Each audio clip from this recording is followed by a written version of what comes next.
ನಮಸ್ಕಾರ. ಜಯಂತ್ ಯೂಟ್ಯೂಬ್ ಚಾನಲ್ಗೆ ಸ್ವಾಗತ. ನಾನು ಇವತ್ತಿನ ವಿಡಿಯೋದಲ್ಲಿ ಜಯ ಏಕಾದಶಿಯ ನಾಳೆ ಬರುವ ಗುರುವಾರ ದಿವಸ ಬರುವ ಜಯ ಏಕಾದಶಿಯ ಒಂದು ಕಥೆಯ ಮಹತ್ವವನ್ನು ಹೇಳ್ತಾ ಇದ್ದೇನೆ. ಸಂಪೂರ್ಣವಾಗಿ ಈ ವಿಡಿಯೋನ ನೋಡಿರಿ.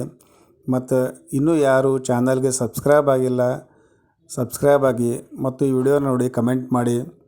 ನಾನು ಪ್ರತಿ ತಿಂಗಳು ಬರುವ 2 ಏಕಾದಶಿಯ ಕಥೆಗಳನ್ನು ಮತ್ತು ಮಹತ್ವವನ್ನು ಹೇಳ್ತಾ ಇರ್ತೇನೆ. ಅವುಗಳನ್ನು ನೋಡಿ ಜಯ ಏಕಾದಶಿಯ ವ್ರತ ಮಾಡಿ ಬರೋ ದೋಷಗಳಿಂದ ಮುಕ್ತರಾಗಿ. ಜಯ ಏಕಾದಶಿ ವ್ರತ ಆಚರಣೆಗೆ ದೊಡ್ಡ ಇತಿಹಾಸವೇ ಇದೆ. ದೋಷಗಳನ್ನು ಪಾಪಗಳನ್ನು ತೊಳೆದುಕೊಳ್ಳಲು ಈ ವ್ರತ ಬಹಳ ಪ್ರಾಮುಖ್ಯತೆಯನ್ನು ಪಡ್ಕೊಂಡಿದೆ. ಈ ವ್ರತ ಆಚರಣೆ ಏಕೆ ಬಂತು, ಹೇಗೆ ಬಂತು, ಇದರ ಹಿಂದಿನ ಕಥೆ ಏನು, ಇದರ ಬಗ್ಗೆ ನಾನು ಹೇಳ್ತಾ ಇದ್ದೇನೆ. ಮಾಘ ಮಾಸದ ಶುಕ್ಲ ಪಕ್ಷದ ಏಕಾದಶಿ ಎಂದು ಜಯ ಏಕಾದಶಿ ವ್ರತವನ್ನು ಮಾಡ್ತಾರೆ. ಈ ದಿನದಂದು ಭಗವಾನ್ ಶ್ರೀಕೃಷ್ಣನನ್ನು ಆರಾಧಿಸಬೇಕು. ನಿತ್ಯ ಎಲ್ಲ ಸಮಯದಲ್ಲೂ ಶ್ರೀಕೃಷ್ಣನ ಜಪವನ್ನು ಮಾಡ್ತಾರೆ. ಈ ವ್ರತವನ್ನು ಮಾಡುವುದರಿಂದ ಭೂತ ಪ್ರೇತಾದಿ ದೋಷಗಳಿಂದ ಮುಕ್ತಿ ಸಿಗೋದು ಅಲ್ಲದೆ ಜನ್ಮ ಜನ್ಮಾಂತರದ ದೋಷಗಳು, ಬ್ರಹ್ಮಹತ್ಯೆಗಳಂಥ ಪಾಪಗಳಿಂದಲೂ ಕೂಡ ಮುಕ್ತಿಯನ್ನು ಪಡಿಬಹುದು. ಇನ್ನು ಈ ಏಕಾದಶಿಗೆ ಒಂದು ಕಥೆ ಇದೆ. ಈ ಜಯ ಏಕಾದಶಿಯ ವ್ರತದ ಕಥೆ ಯಾವುದಂತಂದರೆ, ಕೃಷ್ಣನ ಬಳಿ ಬಂದ ಯುಧಿಷ್ಠರನು ಜಯ ಏಕಾದಶಿಯ ವ್ರತದ ಬಗ್ಗೆ ಕೇಳ್ತಾನೆ. ಆಗ ಕೃಷ್ಣನು ಈ ಕಥೆಯನ್ನು ಹೇಳ್ತಾನೆ. ಒಮ್ಮೆ ಇಂದ್ರನ ಸಭೆಯಲ್ಲಿ ಅಪ್ಸರೆಯರು ನೃತ್ಯ ಮಾಡುತ್ತಿರುತ್ತಾರೆ. ಗಂಧರ್ವರಲ್ಲಿ ಪ್ರಸಿದ್ಧಿ ಪಡೆದ ಪುಷ್ಪವಂತ ಮತ್ತು ಅವನ ಮಗಳು ಪುಷ್ಪವತಿ ಇದ್ದರು. ಆ ಸಭೆಯಲ್ಲಿ ಪುಷ್ಪವಾನನ ಮಗ ಮಾಲ್ಯವಾನ ಇದ್ದ. ಈ ವೇಳೆ ಪುಷ್ಪವತಿಯು ಮಾಲ್ಯವಾನನನ್ನು ನೋಡಿ ಮೋಹಿತಳಾಗುತ್ತಾಳೆ. ತನ್ನ ರೂಪ ಲಾವಣ್ಯಗಳಿಂದ ಮಾಲ್ಯವಾನನನ್ನು ವಶ ಮಾಡಿಕೊಳ್ಳುವ ಪುಷ್ಪವತಿಯು ಮಾಲ್ಯವಾನನ ಜೊತೆಗೂಡಿ ನೃತ್ಯವನ್ನು ಮಾಡುತ್ತಾಳೆ. ಇಬ್ಬರೂ ಮೋಹಿತರಾಗಿ ಮೈಮರೆತು ನೃತ್ಯ ಮಾಡುತ್ತಿದ್ದ ಕಾರಣ ಸ್ವರ ತಾಳ ಎಲ್ಲವೂ ತಪ್ಪುತ್ತಿತ್ತು.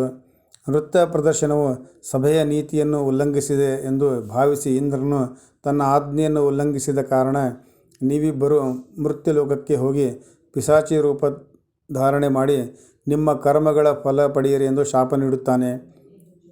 ಇಂದ್ರನ ಈ ಶಾಪದಿಂದ ದುಃಖಿತರಾಗಿ ಹಿಮಾಲಯ ಪರ್ವತದಲ್ಲಿ ರಕ್ತ ಪಿಶಾಚಿಗಳಾಗಿ ಜೀವನ ಸಾಗಿಸುತ್ತಿದ್ದರು.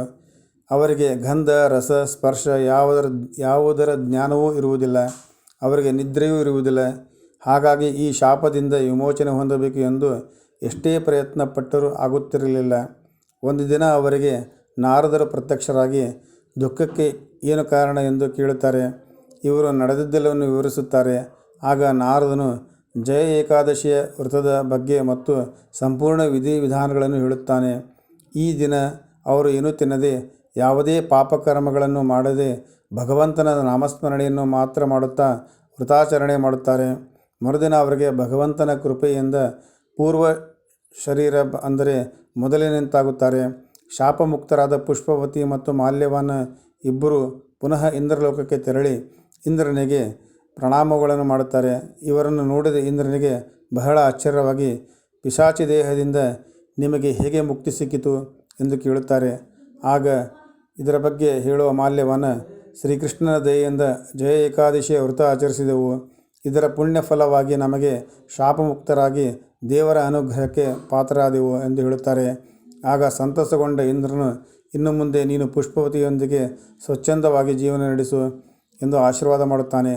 ಬಳಿಕ ಇವರು ನಾಗಲೋಕಕ್ಕೆ ಹೋಗಿ ಜೀವನ ನಡೆಸುತ್ತಾರೆ ಎಂದು ಸವಿವರವಾಗಿ ಶ್ರೀಕೃಷ್ಣನು ಯುಧಿಷ್ಠಿರನಾದ ಧರ್ಮರಾಯನಿಗೆ ಜಯ ಏಕಾದಶಿಯ ವ್ರತ ಕಥೆಯನ್ನು ಸಂಪೂರ್ಣವಾಗಿ ವಿವರಿಸುತ್ತಾನೆ. ಇದು ಜಯ ಏಕಾದಶಿಯ ಒಂದು ಕತೆ. ಈ ಕಥೆಯನ್ನು ಸಂಪೂರ್ಣವಾಗಿ ಕೇಳಿರಿ. ಮತ್ತು ಇನ್ನೂ ಯಾರು ಚಾನಲ್ಗೆ ಸಬ್ಸ್ಕ್ರೈಬ್ ಆಗಿಲ್ಲ ಸಬ್ಸ್ಕ್ರೈಬ್ ಆಗಿ. ಮತ್ತೆ ಮುಂದಿನ ವಿಡಿಯೋದಲ್ಲಿ ಭೇಟಿಯಾಗ್ತೀನಿ. ನಮಸ್ಕಾರ.